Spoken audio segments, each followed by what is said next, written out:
नमस्कार, स्वागत है आपका बड़ी खबर में और मैं हूं आपके साथ शालिनी पटनायक। इस बुलेटिन में हम बात करेंगे दिन की 4 बड़ी खबरों की। पहली खबर सोनीपत से है, जहां सीएम मनोहर लाल ने बड़ा राजनीतिक संदेश दिया है। दूसरी खबर फरीदाबाद से है, जहां परिवहन मंत्री मूलचंद शर्मा अपने विधानसभा के दौरे पर रहे। तीसरी खबर भी फरीदाबाद से है, जहां नगर निगम कार्यालय का लोगों ने घेराव किया। और चौथी खबर रेवाड़ी से है, जहां बदमाशों ने फायरिंग की है। तो इन तमाम 4 बड़ी खबरों पर हम विस्तार से चर्चा करेंगे, जहां पर पहली खबर सोनीपत से सीएम मनोहर लाल सोनीपत दौरे पर है और इस दौरान आपको बता दें राजनीतिक संदेश भी उन्होंने दिया है। दूसरी खबर जहां आपको बता दें कि परिवहन मंत्री ने जगह जगह पर निरीक्षण किया है और सड़कों का हाल भी जाना।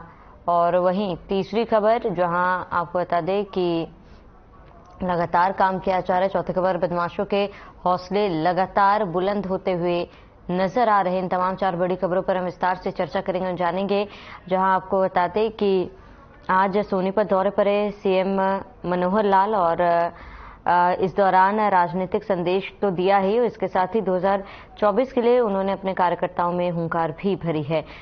तो पूरी तैयारी के साथ बीजेपी मैदान में उतर रही है। परिवहन मंत्री ने आज जगह जगह का निरीक्षण किया है और क्या हालात है सड़कों का, क्योंकि जिस तरीके से प्रदेश में पानी भरा था उसके बाद सड़कों के क्या कुछ हालात है उसका जायजा लेने के लिए परिवहन मंत्री मैदान में उतरे थे।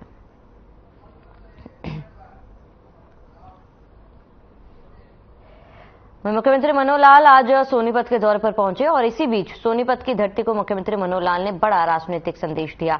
साथ ही आपको बता दें कि मुख्यमंत्री मनोहर लाल मुरथल गांव और खेवड़ा गांव में भी दौरा किया और इसी बीच मुरथल के सरपंच और पुराने कांग्रेसी नेता रामेश्वर सरपंच अपने सैकड़ों साथियों के साथ भारतीय जनता पार्टी में शामिल हुए।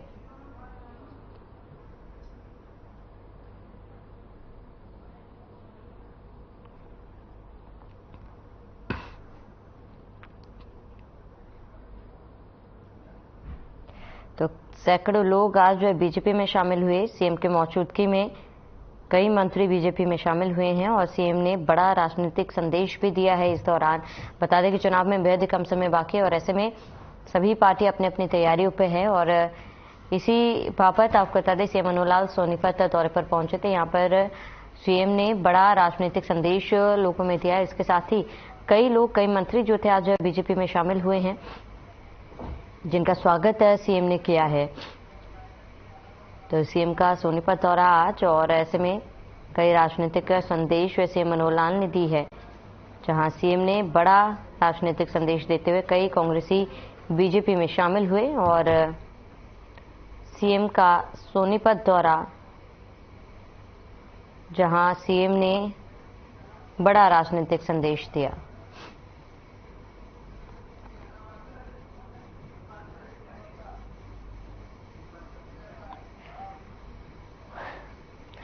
वहीं भूपेंद्र सिंह गहलावत बीजेपी प्रवक्ता हमारे साथ जुड़ चुके। भूपेंद्र जी, आपका बहुत बहुत स्वागत है।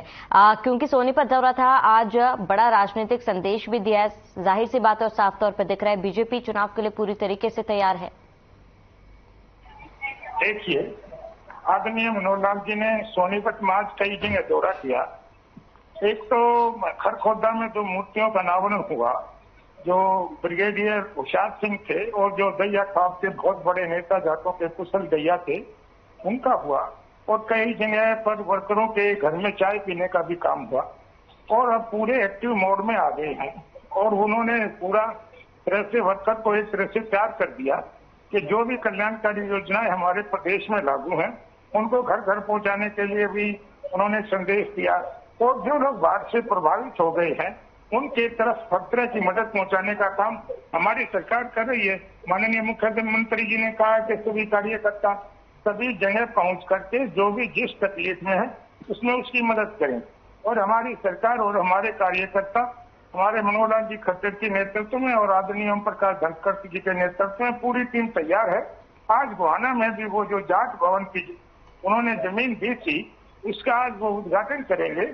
और देखिए, मैं तो ये कहता हूँ कि सभी जातियों के लोग, सभी धर्मों के लोग भारतीय जनता पार्टी की तरफ आकर्षित हो रहे हैं, क्योंकि एक पार्टी ऐसी है जो सबका सम्मान, सबका विकास और सबका साथ रख के आगे बढ़ने का काम करती है।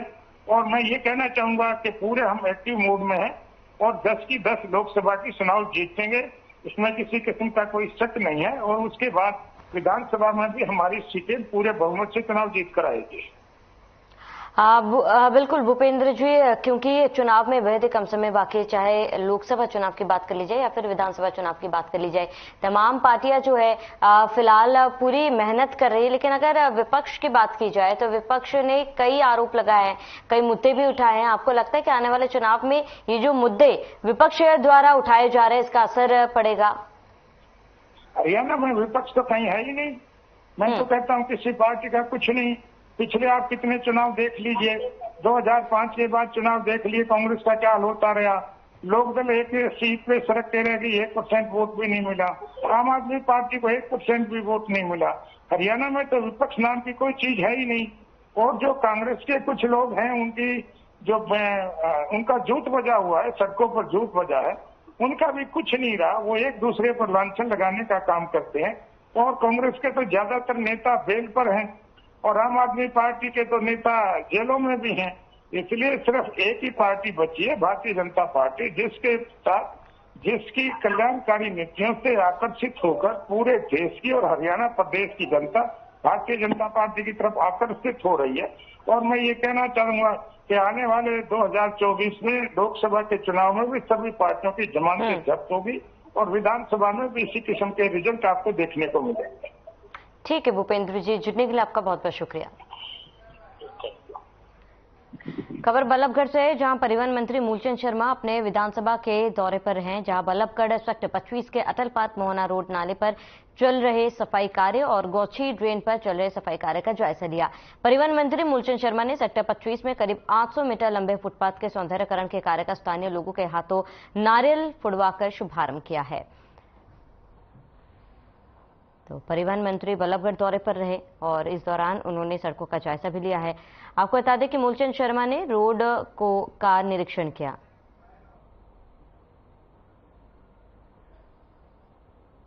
बहुत लंबे समय से काम में सड़क हुई थी और प्रदेश के मुख्यमंत्री का धन्यवाद करूंगा कि मुख्यमंत्री घोषणा में सड़क की जो थी और ये जो हार्डवेयर से जो प्याली पे लगती है, सबसे NIT का बल्लभ की निकासी है, बल्लभ विधानसभा का पार्ट। आज नदी की लाइट भी आने वाले समय में और इसकी टेबल जल्दी आने वाले समय में 1 महीना में लाइट सड़क ये पूरी करती जाएगी। और ये मानते इसकी इनकी बल्लभ विधानसभा NIT जनता कॉलोनी की उसकी जाती है और ये सड़क से गुड़गावा के लिए, जो गुड़गावा जाने आने के लिए इससे सबसे बड़ा रास्ता लगा कि गुड़गावा के आदमी के जो रस्ते की जो पूरी हालत थी, सबसे बड़ा गुड़गावा के लिए मिलेगा और सभी खरीदार के लिए सुविधा। मूलचंद शर्मा ने रोड का निरीक्षण किया है और आपको बता दें कि फरीदाबाद NIT गुरुग्राम सफर अब और भी आसान हो गया। परिवहन मंत्री बल्लभगढ़ दौरे पर थे, इस दौरान सड़कों का निरीक्षण उन्होंने किया है।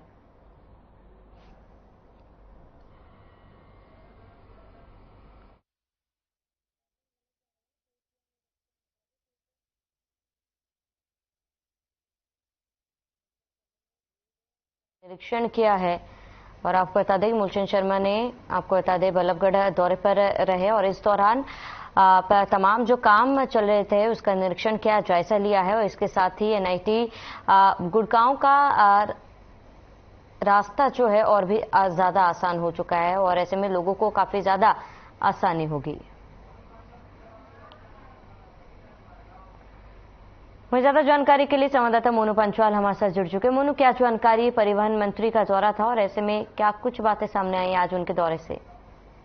देखिए, जो मैं सामने आपको बता दूं जो है हरियाणा के परिवहन मंत्री मूलचंद शर्मा आज बल्लभगढ़ फरीदाबाद में जो है दौरे पर रहे हैं, क्योंकि जिस तरीके से लगातार जो बारिश पड़ रही है, क्योंकि फरीदाबाद जो बारिश के चलते कई गाँव में जो है जन सैलाब जो है पानी का देखा गया है, उबाल देखे गए हैं, तो कई गाँव डूबते हुए भी देखे गए हैं। तो इसके चलते जो है अब जो जिस तरीके से लगातार जो मानसून जो चल रहा है, बारिश आ रही है, तो इसको देखते हुए कहीं फरीदाबाद में भी किसी तरीके का जलभराव ना हो, बल्लभगढ़ किसी तरीके का कोई जलभराव ना हो, तो इसको लेकर के आज जो है परिवहन मंत्री कि मूलचंद शर्मा ने तमाम अपने विधानसभा क्षेत्र के साथ साथ फरीदाबाद का क्षेत्र का भी जो है दौरा किया। जिस तरीके से मैं आपको बता दूं कि जो गुड़गावा कैनाल है उसका भी निरीक्षण किया है, क्योंकि उसकी साफ सफाई को लेकर के वहीं बल्लभगढ़ में एक मुख्य नाला है जो पूरे जो बल्लभगढ़ विधानसभा का जिससे पानी होता हुआ निकलता है, तो उसकी साफ सफाई को लेकर भी यहाँ पर जो है जोरों से चला दी गई है, क्योंकि तमाम जो है निरीक्षण किया जा रहा है। क्योंकि मूलचंद शर्मा कहते हैं कि जिस तरीके से मानसून चल रहा है, कहीं बल्लभगढ़ विधानसभा क्षेत्र में किसी तरीके का कोई जलभराव ना हो, तो इसको लेकर के जो सिवर लाइन है, चाहे नालों की बात की जाए, चाहे वो नालों के पास सड़कें बनाने की बात की जाए, सुंदर बनाने की बात की जाए, तो इसको लेकर के जो यहाँ पर निरीक्षण किया गया। और साथ ही मैं आपको बता दूं कि आला जो अधिकारी है, प्रशासन अधिकारी, वो भी मौके पर मौजूद रहे, उनको भी दिशा निर्देश दिए हैं कि जल्द से जल्द जो काम है उनको दुरुस्त किया जाए और जल्दी काम किया जाए। तो उसको लेकर के साफ सफाई को लेकर के, चाहे वो सिवर की बात हो, नालों की बात हो, रोडों में जिस तरीके से लगातार जो कई जगह जो रोड टूटे हुए हैं उनका भी जो है निरीक्षण किया है। और उसके साथ ही मैं बता दूं सामने जो कई जगह काम चल रहे हैं, चाहे वो कॉलेज के काम हो, चाहे वो स्कूल के काम हो, तो वहां पर भी पहुंच करके उन्होंने निरीक्षण किया कि किस तरीके से कार्य चल रहे, क्योंकि 2024 जो है वो नजदीक आते हुए दिखाई दे रहे हैं। तो कहीं ना कहीं अब जो मंत्री है या जो विधायक है वो लगातार अपने क्षेत्रों में दौरे करते हुए साफ तौर से देखे जा सकते हैं। जी बिल्कुल मोनू, क्योंकि चुनाव में भी बेहद ही कम समय बाकी है और बीते दिनों हमने देखा कि किस तरीके से लगातार बारिश से जलभराव की भी स्थिति उत्पन्न हुई थी और ऐसे में परिवहन मंत्री आज आप यहाँ पर पहुंचे थे। किस तरीके की तस्वीर फिलहाल उस तरफ देखी गई थी? इस दौरान क्या जायजा परिवहन मंत्री ने लिया? देखिए, मैं आपको बता दूं, फरीदाबाद का एक मुख्य रोड है जो प्याली रोड के नाम से जाना जाता है। इस रोड से जो है ये फरीदाबाद का मुख्य रोड है, इससे गुड़गावा भी निकल सकते हैं, NIT भी निकल सकते हैं, भौज भी निकल सकते हैं। तो एक मुख्य रोड है, इस मुख्य रोड को लेकर के कई बार लोग जो है अनशन पर बैठ गए, क्योंकि ये बहुत पुराना मुद्दा है।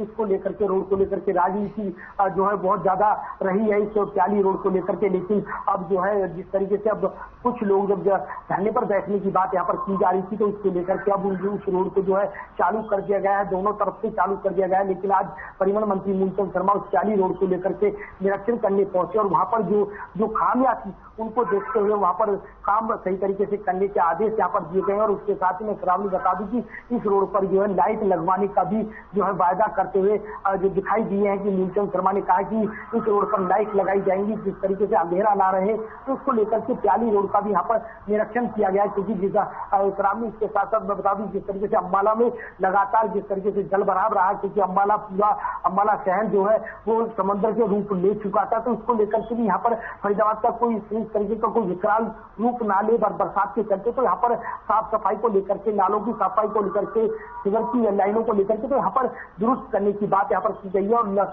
जल्द से जल्द इस सफाई को लेकर के, क्योंकि मानसून चल रहा है जिसके चलते शहर में फरीदाबाद में बल्लभगढ़ विधानसभा क्षेत्र में किसी तरीके की कोई जल भराव की समस्या न उत्पन्न हो, इसको लेकर के लगातार दौरे पर रहे हैं। ठीक है मोनू, क्योंकि कहा जा रहा है कि फरीदाबाद, NIT और गुरुग्राम का सफर जो है ये और भी आसान हो जाएगा, किन मायनों में और किस तरीके से लोगों के लिए आसान होने वाला है?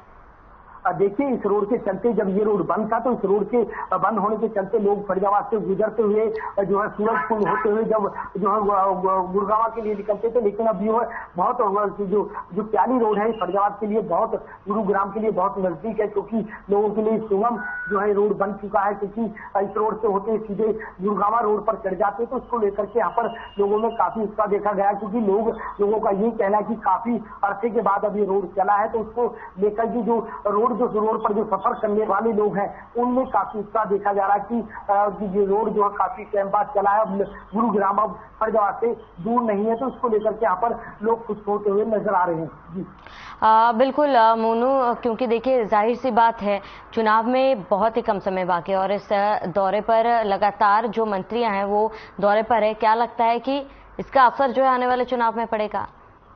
देखिए, बिल्कुल असर पड़ेगा। श्रावणी, जिस तरीके से लगातार 2024 के चुनाव नजदीक होते हुए नजर आ रहे, क्योंकि सभी निर्दलीय नेता हो, विधायक हो, चाहे वो मंत्री हो, चाहे वो बीजेपी पार्टी के विधायक हो, तमाम नेता जो है अपने अपने इलाकों में और सक्रिय होते हुए नजर आ रहे हैं। चाहे वो विकास के नाम पर हो, चाहे वो जनता के बीच में जाने के नाम पर हो, चाहे वो जनता के जो काम है उनको गिनाने की बात, चाहे उनके कामों को कराने की बात हो, तो तमाम नेता जो अब इलाके में जो है नजर आ रहे हैं, अपने के क्षेत्र में जो है विकास का पहिया घुमाने की बात यहाँ पर कह रहे हैं। उसके साथ ही मैं बता दूं लोगों को ये भी समझाने की कोशिश कर रहे हैं यहाँ पर नेता की दो साल कोरोना के रहे उसमें किसी तरीके के कोई विकास कार्य नहीं हुए हैं, लेकिन अब जो है विकास का पहिया तेजी से घूमेगा। लोगों की जो समस्याएं हैं उनसे निजात लोगों को मिल जाएगी। तो इसको ले 2024 के इलेक्शन को देखते हुए कहीं ना कहीं सभी नेता और विधायक मंत्री अब अपने एरिया में सक्रिय होते हुए साफ तौर से देखे जा सकते हैं। जी ठीक है मोनू, बने रहे हमारे साथ, अगली खबर पर भी आपसे जानकारी लेंगे।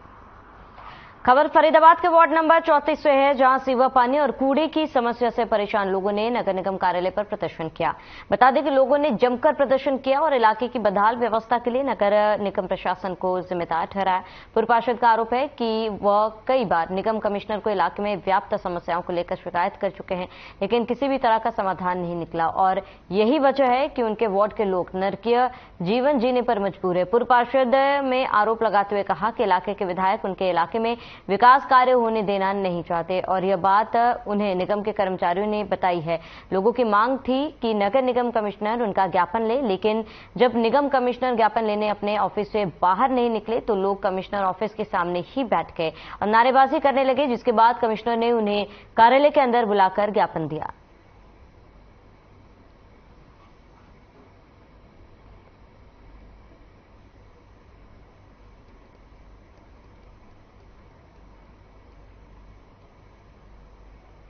और वो काम आज भाई ये 3 समस्याएं अपनी लेके मेरे सामने आई थी जो इन्होंने अपनी रखी। एक, सीवर लाइन के अंदर कुछ डीसिल्टिंग रिक्वायर्ड है और कहीं पे जहाँ पे सीवर लाइन की कैपेसिटी कम है उसकी ऑगमेंटेशन। मैंने चीफ साहब को बोल दिया है जहाँ डीसिल्टिंग रिक्वायर्ड है उसकी डीसिल्टिंग कम और जहाँ पे ऑगमेंटेशन रिक्वायर्ड है, कैरिंग कैपेसिटी लाइन की कम है, पीछे से फ्लो ज़्यादा है, तो उसको एस्टिमेट बनवाएं और उसकी ऑगमेंटेशन करवाएं। तो दूसरी उन्होंने बताया कि 3 ट्यूबवेलों में पानी कम है या नहीं है, उसका देखेंगे। विधायक नरेंद्र गुप्ता मुर्दाबाद, विधायक नरेंद्र गुप्ता मुर्दाबाद।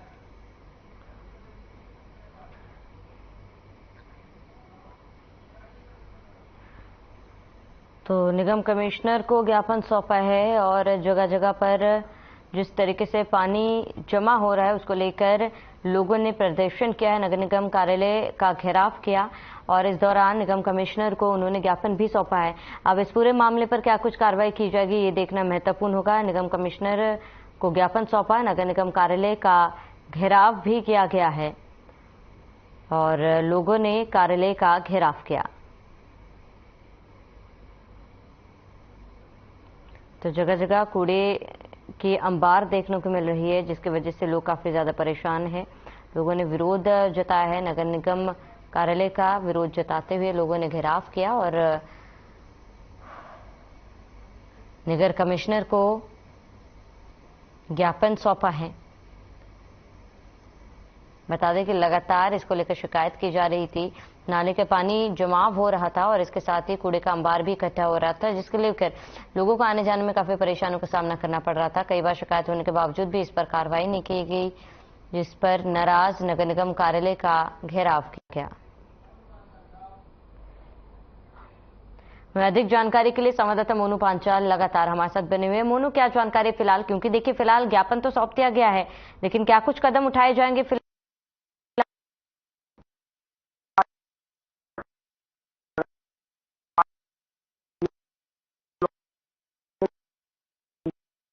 गांव में भी इस तरीके के हालात साफ तौर से देखे जा सकते हैं। लोग नर के जीवन जीने को मजबूर है, क्योंकि चाहे यहाँ पर कूड़े के ढेरों की बात की जाए, चाहे इसमें सिवर जो लाइन है वो जाम पड़ी है, ओवरफ्लो पानी हो रहा है, तो कहीं ना कहीं लोग नर के जीवन जीने को मजबूर है। क्योंकि ये जो सी गाँव है ये ओल्ड विधानसभा यानी कि नरेंद्र गुप्ता जो बीजेपी के विधायक हैं ये उनके क्षेत्र में आता है, तो इसको लेकर के भी यहाँ पर लगातार जिस तरीके से बात की जाए तो यहाँ पर जो है लोग ज्ञापन देने के लिए जो है लोगों में रोष था, क्योंकि इन लोगों ने जो कई बार जो है जो है नगर निगम में जो है शिकायत भी दे दी, कई बार जो है ये विधायक के पास भी जा चुके हैं। तो तमाम जो बार ये जो है शिकायत भी नगर निगम में लगातार दे चुके हैं, लेकिन इसके बाद में भी किसी तरीके की कोई यहाँ पर सुनवाई नहीं, क्योंकि जिस तरीके से जो रेख देख जो कॉलोनी में जिस तरीके का जो मुद्दा उठा रहे हैं, क्योंकि इसमें पूर्व जो पार्षद है कुलदीप तेवतिया वो यहाँ पर मौजूद थे, क्योंकि उन्होंने ज्ञापन देने की बात की। उन्होंने कई बार इस गांव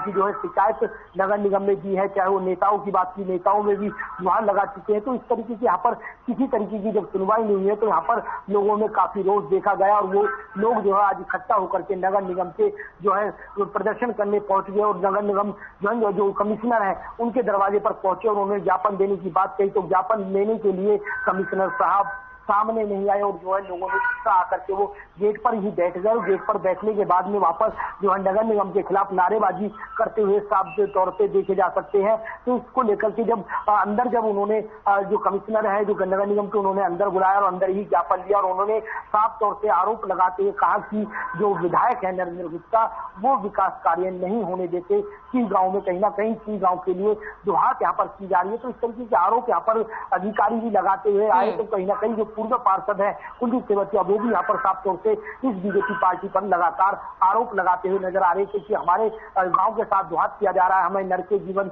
जीने को लेकर के मजबूर है। तो इस तरीके के हालात यहाँ पर बनते हुए नजर आ रहे हैं। जी सलाम। ठीक है, तमाम जानकारी के लिए मोनू आपका बहुत बहुत शुक्रिया। खबर रेवाड़ी से है, जहां दिल्ली रोड पर स्थित गांव हांसाका में एक तेज रफ्तार कार में सवार दो युवकों ने पहले बिजली पोल और फिर मकान में टक्कर मार दी। खबरों की माने तो दोनों आरोपी नशे में धुत थे। वहीं इसका विरोध करने पर बदमाशों ने मकान मालिक पर ही 2 राउंड फायरिंग कर दी। बताया जा रहा है कि पीड़ित को एक गोली हाथ पर लगी, जबकि दूसरी गोली कंधे को छूती हुई निकल गई। घायल हालत में युवक को निजी अस्पताल में भर्ती कराया गया। मामले की सूचना मिलते ही पुलिस भी मौके पर पहुंची और मामले पर कार्रवाई करने की बात कही।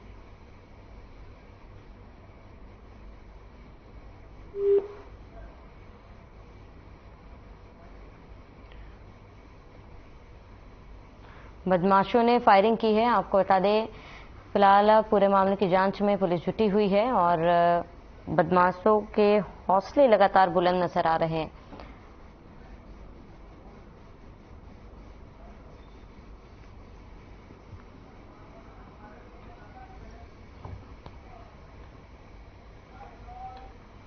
और हमारा पोर्च गिर गया।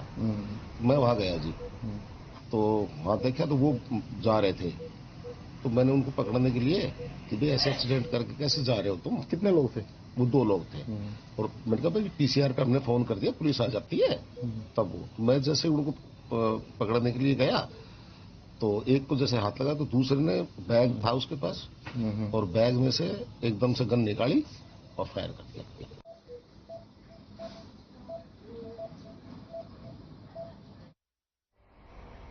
ज्यादा जानकारी के लिए संवाददाता चयन सिंह हमारे साथ जुड़ चुके हैं। चयन, क्या कुछ पूरी जानकारी है? आरोपी के खिलाफ क्या कार्रवाई की गई फिलहाल? घटना सुबह 3 बजे की घटना है, जब कार में सवार 2 युवकों ने जो नशे की हालत में रुकते रेवाड़ी के गांव हांसाका में पहले उन्होंने एक बिजली के पोल को तोड़ा, फिर वहां बने मकान को भी क्षतिग्रस्त कर दिया, भागने का प्रयास किया। लेकिन तब तक मकान मालिक वहां पर पहुंच गया सूचना के बाद, और जैसे ही मकान मालिक ने उसको पकड़ना चाहा तो उसने अपने बैग में से एक रिवॉल्वर निकाली और उसे गोली मार दी। और जब वो अपने आप को बचाने का प्रयास करने लगा तो पहली गोली उसके हाथ पर लगी, जबकि दूसरी गोली उसके कंधे को छूती हुई चली गई। गनीमत ये रही कि उसे मात्र सिर्फ जख्मी हुआ है, कोई बड़ा हादसा होने से वो उठ गया। और इसके बाद जब गांव वाले वहां पर इकट्ठे हुए तो दोनों बदमाश पुलिस के पहुंचने से पहले वहां अपनी गाड़ी छोड़कर फरार हो गए हैं। और अब पुलिस गाड़ी के नंबरों के आधार पर बदमाशों की सरगर्मी से तलाश कर रही है। 3 टीमें पुलिस की गठित कर दी गई हैं और पुलिस का दावा है कि जल्द ही दोनों आरोपियों को गिरफ्तार कर दिया जाएगा। लेकिन बहरहाल पुलिस के हाथ अभी तक खाली है। जी बिल्कुल चैन, बाकी फिलहाल जो घायल है उसकी क्या स्थिति है? देखिए, घायल के हाथ में हालत जो है वो रेवाड़ी के एक निजी हॉस्पिटल के अंदर उपचार चल रहा है और वो स्टेबल है। डॉक्टरों को कहना है कि कल सुबह तक उसे छुट्टी दे दी जाएगी, और अगर नजीक से और ज्यादा गोली मारी जाती तो बड़ा हादसा हो सकता था। बहरहाल उसकी हालत जो है वो उसकी स्टेबल है, अभी हॉस्पिटल के अंदर ही उसका उपचार चल रहा है। ठीक है चैन, तमाम जानकारी के लिए आपका बहुत बहुत शुक्रिया। और चलिए इसी के साथ इस बुलेटिन में फिलहाल में सब देते हैं। देश प्रदेश की तमाम बड़ी खबरों के लिए बने रहे हमारे साथ।